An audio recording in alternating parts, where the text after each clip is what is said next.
पहले समझ लीजिए, लिख लीजिएगा फिर। राइट, यदि रे n इवेंट्स करने के बाद n+1 इवेंट में परपेंडिकुलर रिफ्लेक्शन वाला इंसिडेंस कर ले, इंसिडेंस करे perpendicularly on a reflecting surface, तो जो पुराने n इवेंट्स थे सारे के सारे उल्टे होंगे और रे वहीं पहुंच जाएगी जहां से चली थी।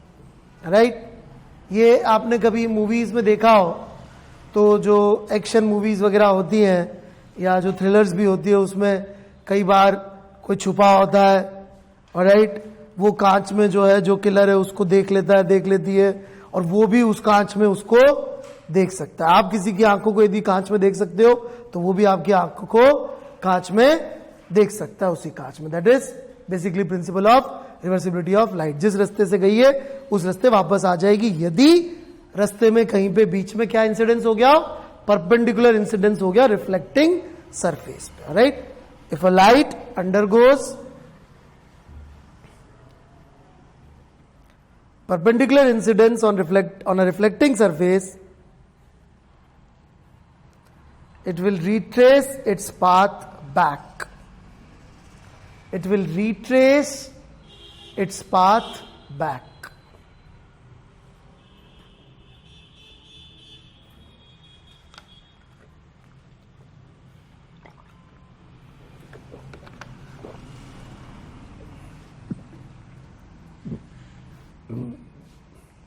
It will retrace its path back.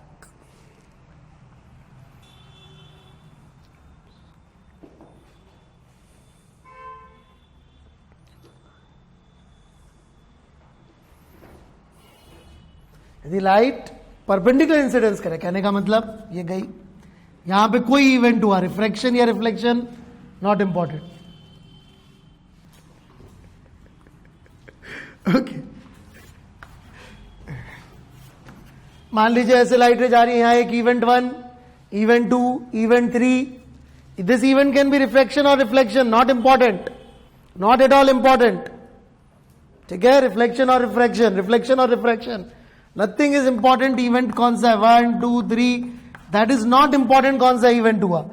But let's say the fourth event is incident on a reflecting surface perpendicularly, तो क्या होगा, सारे इवेंट उल्टे होते चले जाएंगे क्योंकि सारे फॉर्मूले उल्टे भी काम करते हैं रिफ्लेक्शन के और रिफ्रैक्शन के।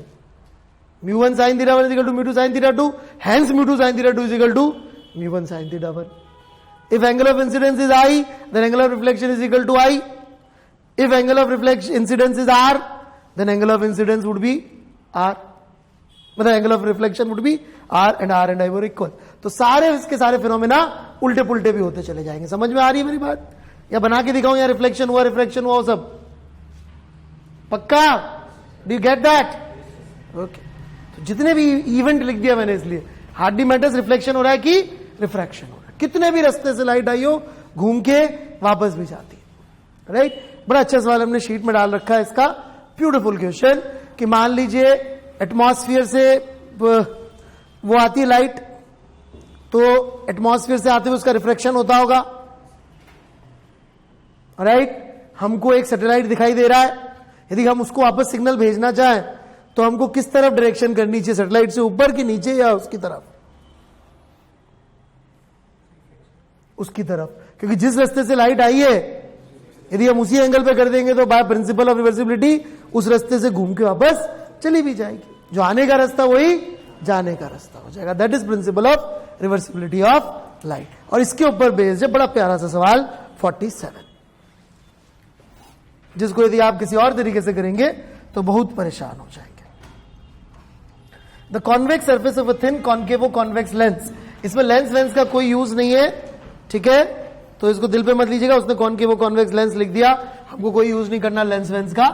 ऑलराइट, हाँ, आपको ये जरूर आना चाहिए, मैंने मान के चलता हूं, मैं अब तक आ जाना चाहिए था। ऑलराइट, कॉन्वेक्स सरफेस वो कितने की है, 20। इनमें से कौन सी कॉन्वेक्स सरफेस कहलाएगी, और ये 60 की, right.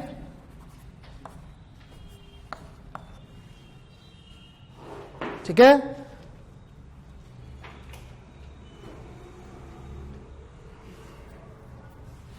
convex side is silvered and placed on horizontal surface as shown in figure. Where should a pin be placed on the axis so that its image is formed at the same place? हम चाहते हैं pin को कहां रखें कि image वहीं बन जाए जहां पे ऑब्जेक्ट रखा हुआ है. ये सवाल, राइट. ए पार्ट. बी पार्ट इसका अभी नहीं करूंगा मैं डिस्कस, ठीक है. तो इसका नमन छाप सॉल्यूशन करना है आपको, क्योंकि ये तो मानने को तैयार नहीं मेरे कहने के बावजूद. तो आप कैसे सॉल्व करेंगे? नमन छाप सॉल्यूशन क्या होगा? हाँ भाई नमन, मैं जब तुम्हें हर बार चांस दिया मैंने, है ना. जब भी मैं तुम्हारी बेइज्जती शुरू करी है उसके पहले मैं तुम्हें 2-3 बार चांस देता हूं कि तुम खुद से एक्सेप्ट कर लो कि सर मेरे से बेवकूफी भरी हरकत हुई है ना, पर आप मानते नहीं हो. नहीं, आप मुझे लिमिट पे ले जाते हो, फिर एक बार मैं लिमिट पे पहुंच जाता हूं तो मैं कुछ नहीं कर सकता. हर बार चांस दिया मैंने, तब से लेके आज तक नहीं दिया. हाँ, है ना. सो आई हैव बीन फेयर. तो भाई नमन कैसे करेगा? इसका सोल्यूशन बताओ भाई. नमन पहले इसको एच अननोन मानेंगे, पहला इवेंट करेंगे यहां पे, फिर अननोन में एक और आएगा, फिर अगला इवेंट करेंगे यहां पे, फिर एक और इवेंट यहां करेंगे अननोन में, और फिर उससे जो इमेज आएगी उसमें कई बार प्लस माइनस की डायरेक्शन भी चेंज करनी पड़ेगी. और बहुत दर्दनाक सॉल्यूशन, राइट. तो आप में नमन जितना दिमाग है तो आप ये करेंगे, ठीक है नमन. लेकिन यदि आप इंटेलिजेंट तो आप ये सोचेंगे कि इस पूरे इवेंट में रिफ्लेक्शन कब हो रहा है. तो यदि मिरर को ऐसा लगे कि रे सेंटर ऑफ कर्वेचर से आ रही है, तो सारी रेज मिरर पे कैसे गिरेंगी? कैसे जाएंगी वापस? अपने आप पहुंच जाएंगी जहां से चली थी. मिरर को ऐसा लगना चाहिए मुझ पर परपेंडिकुलर गिरी, बाकी हमें क्या टेंशन. नहीं, ये बात समझ में?